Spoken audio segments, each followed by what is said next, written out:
Hello दोस्तों, हमारी आज की कहानी है भगवान ऐसी औलाद किसी को ना दे। हे भगवान, इस शहर में कितनी गर्मी है, चिपचिपाहट इतनी है कि लग रहा है पूरे शरीर में किसी ने गोंद चिपका दिया हो। कैसे इस शहर में लोग जी रहे हैं। पूरा बदन नमक की तरह चिपचिप कर रहा है। ओ भाई, हमें न्यू टाउन जाना है, क्या तुम चलोगे? यहाँ से कितनी दूर है? क्या तुम्हारी गाड़ी खाली है? हमें वहाँ तक छोड़ दोगे? थके हारे भोला बाबू ने एक टैक्सी ड्राइवर से कहा। तो उस ड्राइवर ने रोब दिखाते हुए कहा, न्यू टाउन में कहाँ जाना है चाचा? कोई पता बता तो होगा ना आपके पास? भोला बाबू बोले, पता के नाम पर तो बस न्यू टाउन ही जानता हूँ। तुम हमें बस वहीं तक छोड़ दो, आगे हम खुद ढूंढ लेंगे। इतनी दुनिया देखी है तो छोटी सी जगह क्या हम ढूंढ नहीं पाएंगे? टैक्सी वाला बोला, चाचा जितना सोच रहे हो उतना आसान नहीं है। फिर भी अगर तुम कह रहे हो तो मैं छोड़ देता हूँ। पर न्यू टाउन इतना भी छोटा नहीं है जितना आप सोच रहे हो। तो क्या आप वहाँ जाकर हर एक घर जाकर अपने सही पते को ढूंढ लोगे? और हाँ, किराया 600 होगा, है कि नहीं? भोला बाबू बोले, क्या 600? फिर उन्होंने अपनी दोनों जेब टटोली और बोले, बेटा इतना किराया तो नहीं है मेरे पास तो बस कुल मिलाकर 250 है और इन्हीं पैसों में हमें अपने बेटे के पास जाना है। टैक्सी ड्राइवर बोला, वाह चाचा, जेब में बस 250 लेकर कलकत्ता चले आए, वो भी इस काकी को लेकर, ऊपर से पता भी नहीं मालूम। ये अच्छा है, भड़को फिर सड़क पर और काकी को भी अपने साथ भड़काओ। बेकार में मेरा समय खोटी कर दिया। चलो जाओ, मैं भी कमाने निकला हूँ, मेरा भी परिवार है। अगर ऐसे में समाज सेवा करता रहा तो हो गया। चलो हटो, फुर्सत नहीं है मेरे पास समाज सेवा करने का। इतना कहकर वो टैक्सी ड्राइवर ने बूढ़े भोला बाबू को और आबा जी को वहीं उतार दिया। बेचारे भोला बाबू हाथ जोड़कर बोले, बेटा ऐसा मत करो, मेरे साथ देखो मेरी पत्नी को कितनी बूढ़ी हो गई है। सड़क इतनी गर्म है कि इसके पाँव जल जाएंगे और इस अनजान शहर में हम कहाँ भटकते फिरेंगे। मैं तो ये पैसे भी अपनी पुरानी घड़ी को एक दुकान में बेचकर लाया था। तुम भी तो किसी के बच्चे हो, हम बेबस लाचार माँ बाप की मदद कर दो, भगवान तुम्हारा भला करेगा। ड्राइवर बोला, चल हट बूढ़े आया, भगवान से मेरी सिफारिश करने वाला। ऐसे ही आशीर्वाद लेकर काम करता रहा पूरे दिन तो मेरे बच्चे तो भूखे ही मर जाएंगे और बीवी की गाली अलग से सुननी पड़ेगी, भिखारी कहेंगे। अब जा यहाँ से। भोला बाबू और आबा जी उस ड्राइवर के आगे हाथ जोड़कर गिड़गिड़ा रहे थे, पर वो टस से मस नहीं हुआ और उन्हें बीच सड़क पर ही छोड़कर चला गया। भोला बाबू और उसकी पत्नी आबा जी वहीं बैठ गए और करते भी क्या। आबा जी बोली, आप एक बार फिर से दिलीप को फ़ोन मिलाइए ना, शायद आपकी बार लग जाए। वो बोले, नहीं शोभा, नहीं लग रहा है, ना जाने कितनी ही बार फ़ोन मिला चुका हूँ। मुझे तो बड़ी घबराहट हो रही है, एक तो अनजाना शहर, ऊपर से शाम होने वाली है, क्या करेंगे, कहाँ जाएंगे? देख रही हो इस शहर में पीली टैक्सी इतनी घूम रही है मानो चींटी जल रही है और उतने ही लोग भी स्टेशन पर खड़े हैं। मेरे तो कुछ समझ में नहीं आ रहा। आबा जी बोली, हमें यहाँ अचानक से नहीं आना चाहिए था जी, और जब आ ही गए थे तो आप किसी से थोड़े पैसे उधार लेकर आते, कम से कम ये परेशानी तो नहीं होती। भोला बाबू बोले, कैसी बातें कर रही हो आबा, तुम्हें क्या नहीं पता हम यहाँ क्यों आए हैं? और जिससे भी पैसे मांगा था उसने मना ही कर दिया, ये कहकर कि तुम्हारे पास है क्या, तुम कैसे पैसे चुकाओगे? तुम्हें पैसे देकर हम फंसना नहीं चाहते।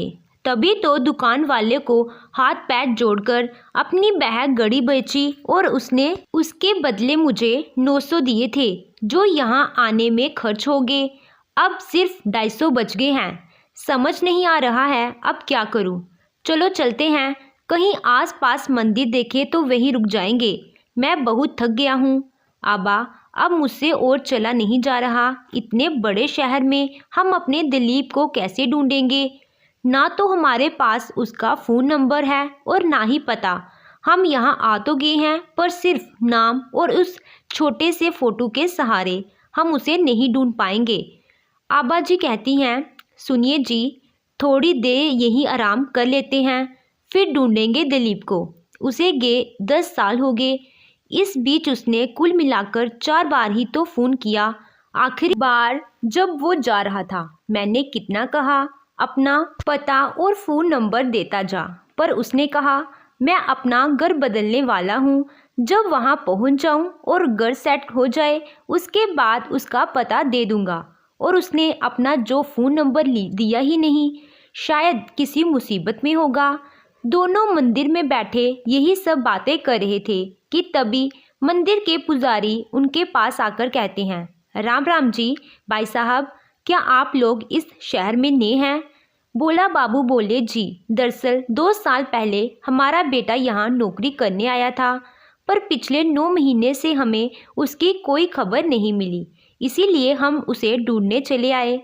पंडित जी बोले, आप लोगों को क्या उसका पता नहीं मिल रहा या आप अपनी मंजिल भटक गए हैं?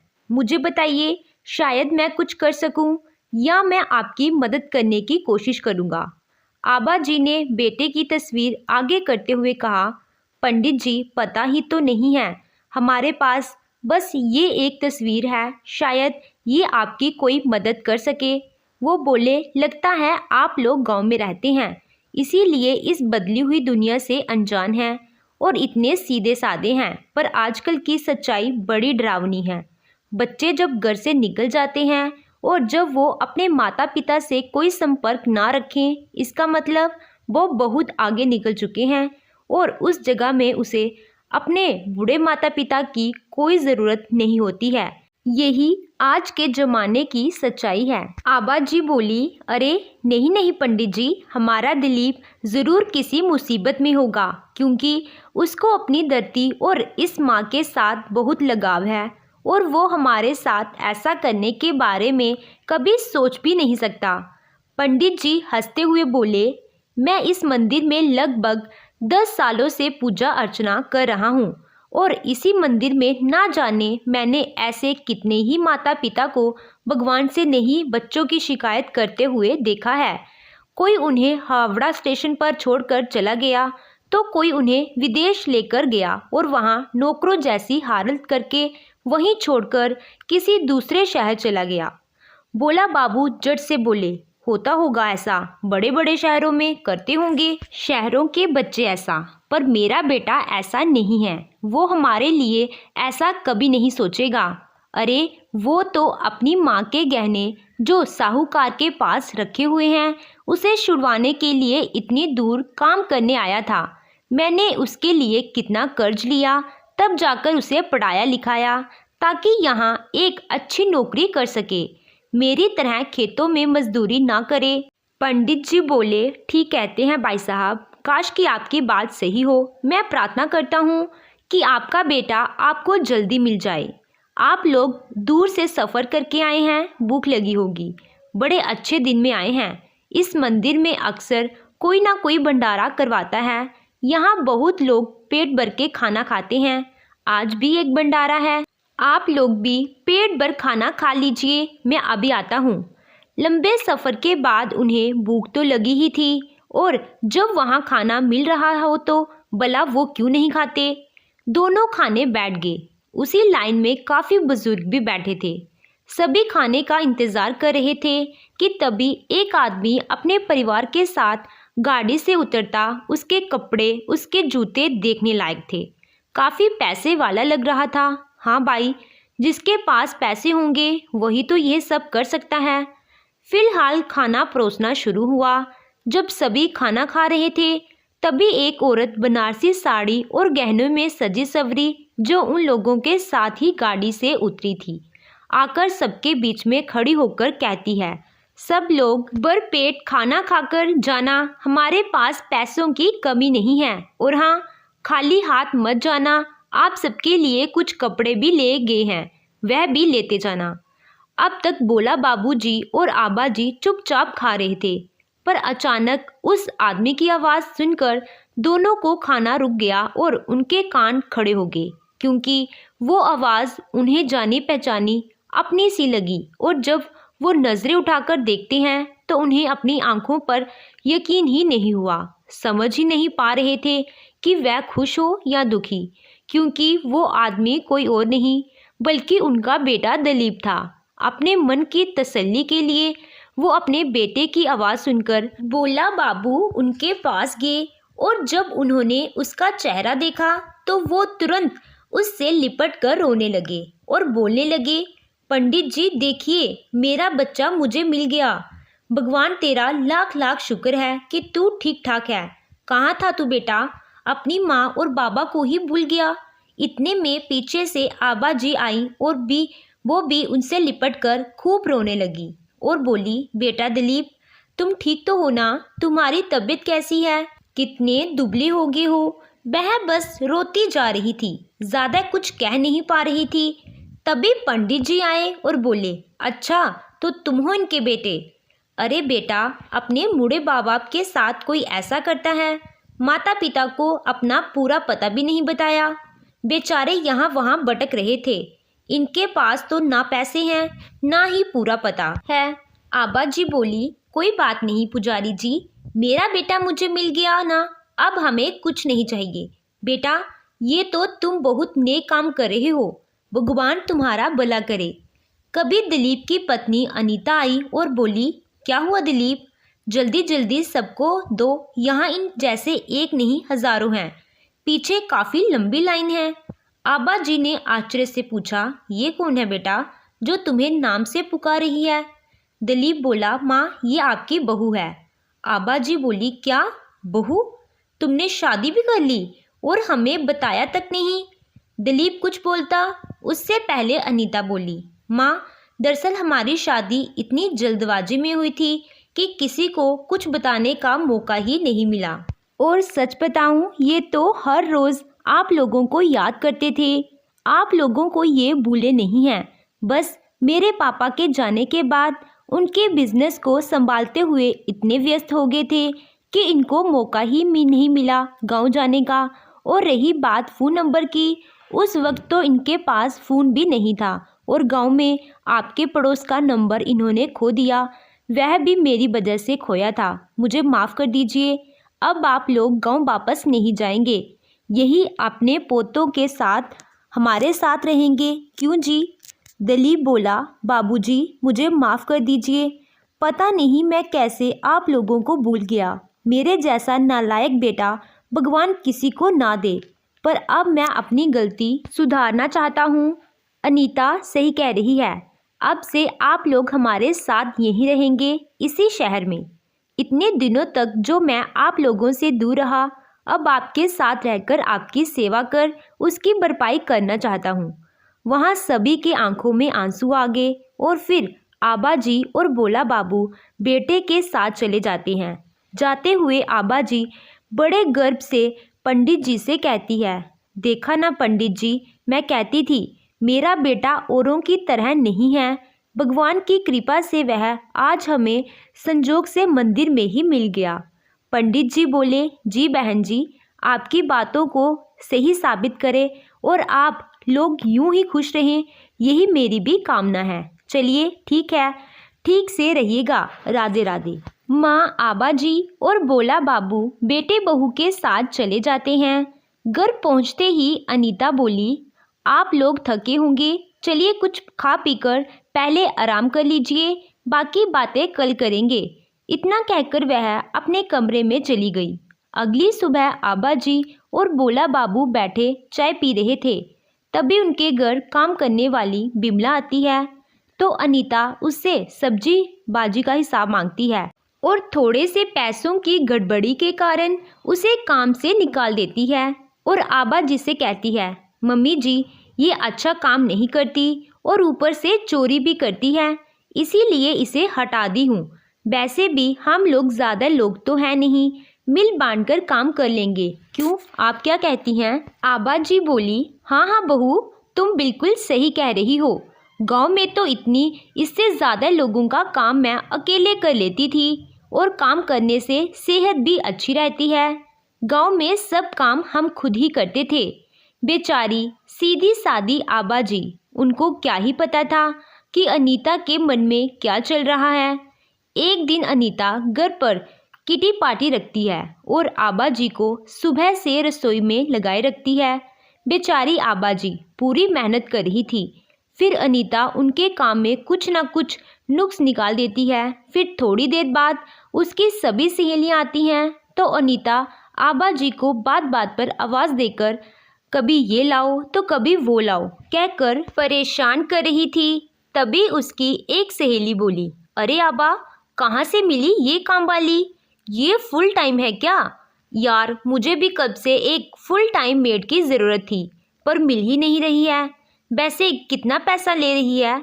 अनीता बोली, अरे ये तो फुल टाइम पर है और पैसे किस बात के लेगी? ये मेरी सास है जो आज ही गांव से आई है। एक बात बताऊं, दिलीप तो इनको कब का भूल गया था, पर ये दोनों बेटे के लिए यहाँ चले आए। वो तो सबके सामने कुछ कह नहीं पाया और मुझे फ़ोन किया, तब मैंने ही इन्हें यहाँ लाने को कहा। अरे यहाँ नौकरों के भाव और नखरे तो तुम सबको पता ही हैं, ऐसे में भला मैं इनको कैसे न रखती। एक सहेली बोली, क्या ये तुम्हारी सास है? वाह यार, क्या कमाल का दिमाग लगाया है तुमने। काश हमारी भी कोई अपनी ना सही दूर की ही गांव में सास होती। और फिर वहाँ सभी हंसने लगते हैं। ये सारी बातें आबा जी भी सुन रही थी।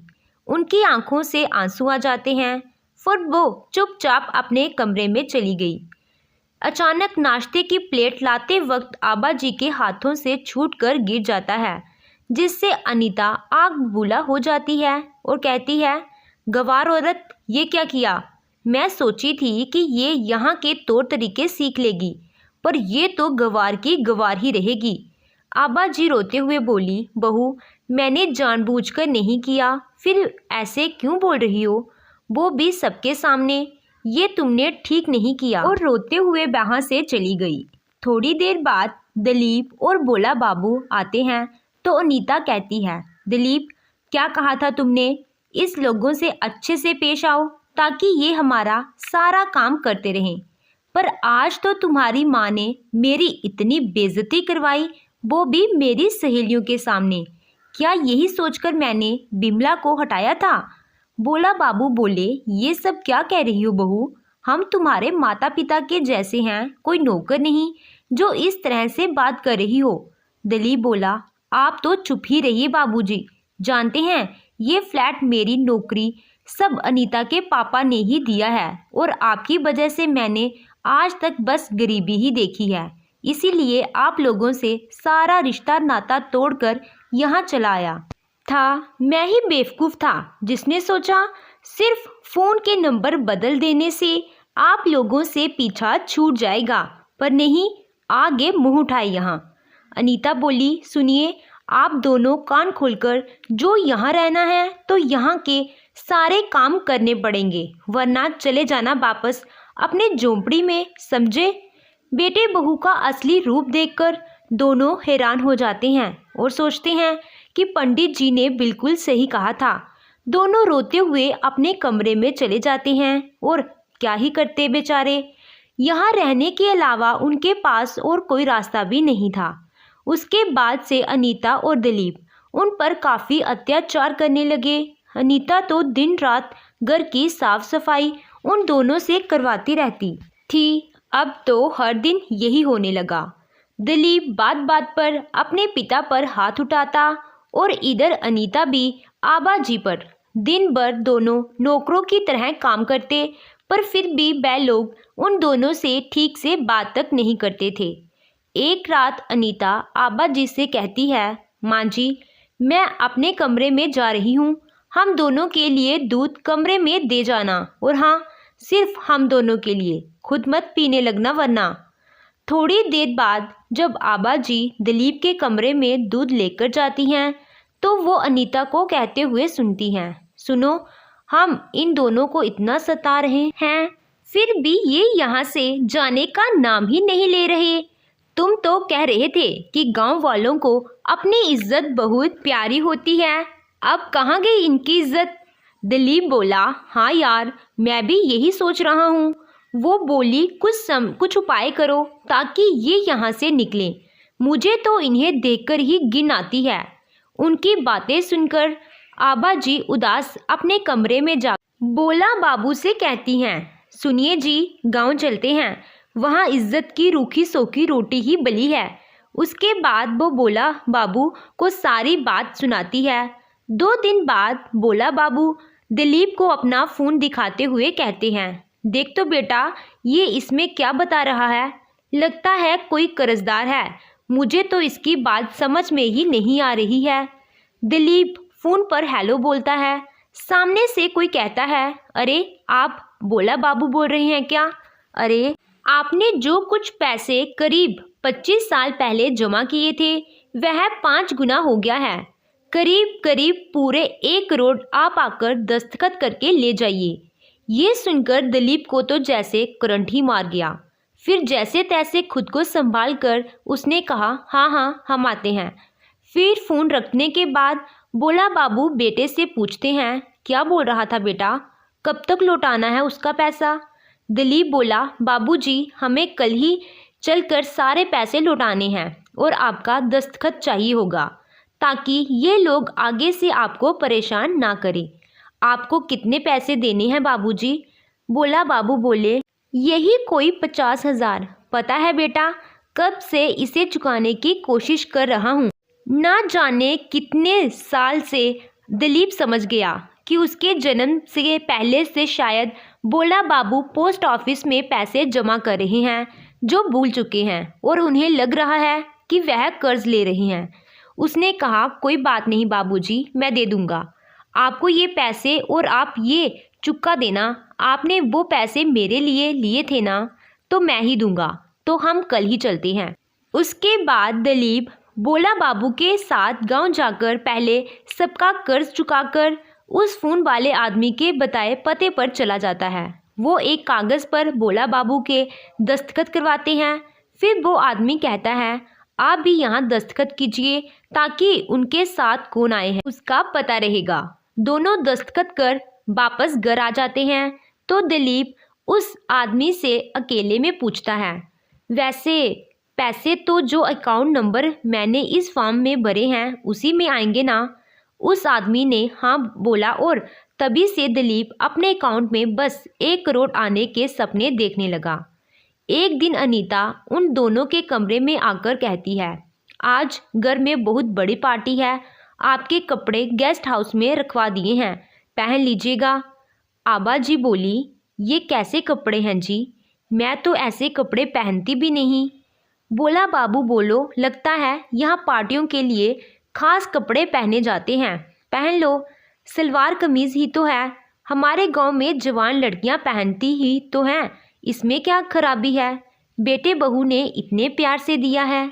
फिर दोनों वही कपड़े पहनकर तैयार होकर पार्टी के लिए बाहर आते हैं। देखिए जी, आबा जी बोली, यहाँ बहुत सारे लोग हैं जो हमारे जैसे ही कपड़े पहने घूम रहे हैं। बोला बाबू बोले, कहा था ना, यहाँ के पार्टी में ऐसे ही कपड़े पहनते होंगे, पर देखो कुछ तो अलग पहने हुए हैं। आबा जी बोली, रोहन और बहू भी तो अलग ही पहने हुए हैं, और ये लोग जो हमारे जैसे कपड़े पहने हैं वह तो सभी की अवगत कर रही हैं। कोई खाना दे रहा है तो कोई पानी। वैसे मेरा भी गला सूख रहा है, इस भीड़ को देखकर ज़रा मैं भी इनसे पानी मांग लेती हूँ।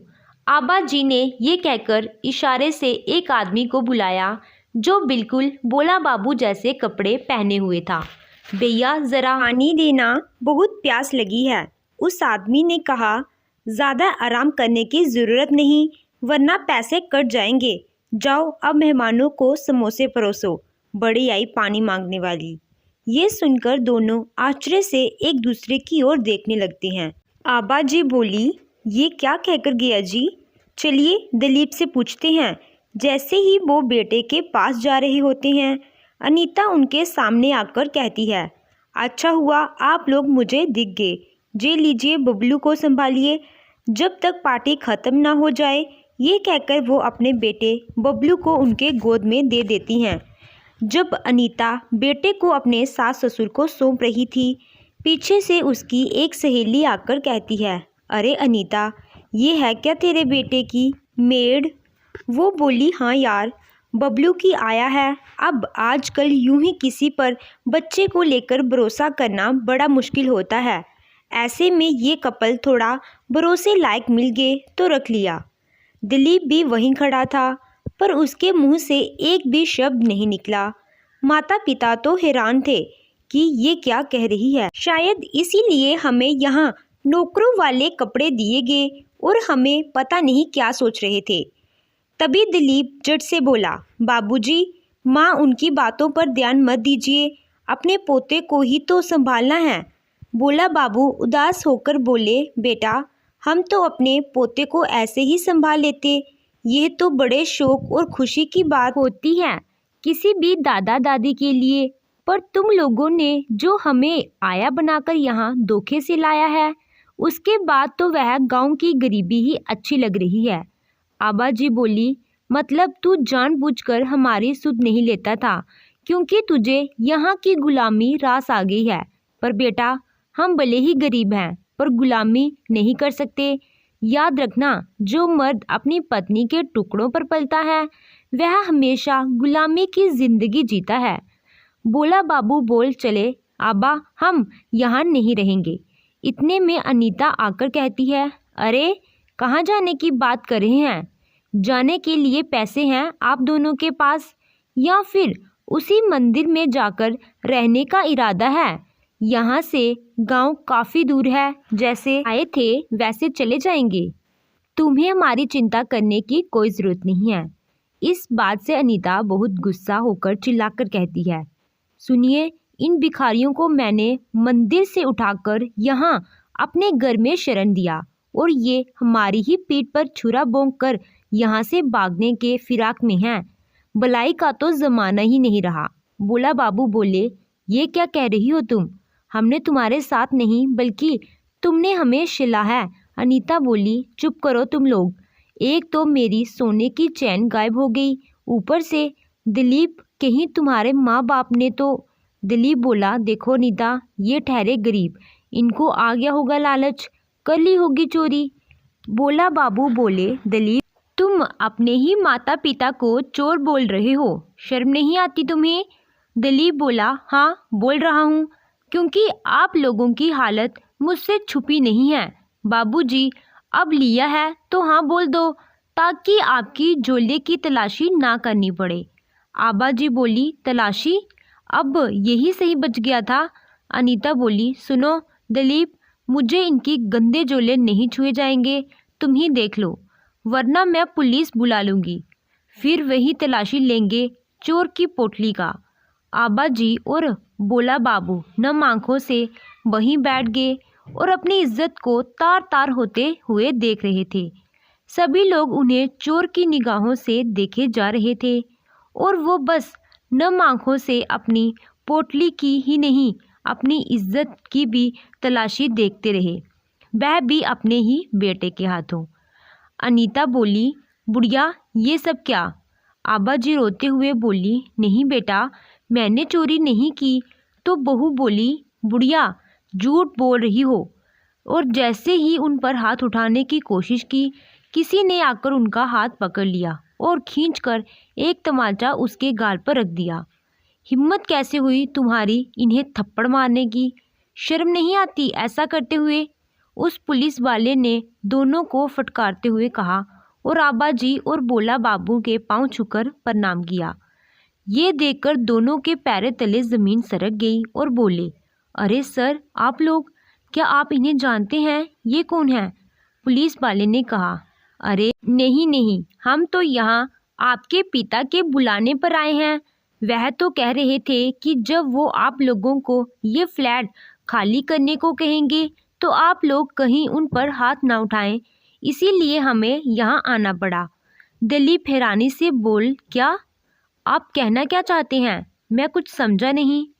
तभी पीछे से बोला बाबू आकर कहते हैं, बेटा, ये फ्लैट तुझे तेरे ससुर ने दिया था और तूने अपने बाप को दे दिया। वो क्या है ना, जिस 1 करोड़ के लालच में तूने उस कागजात पर दस्तखत किए थे ना, वो सारा मेरा बिछाया हुआ जाल था। तुझे क्या लगा जाल सिर्फ तुम ही चल सकते हो?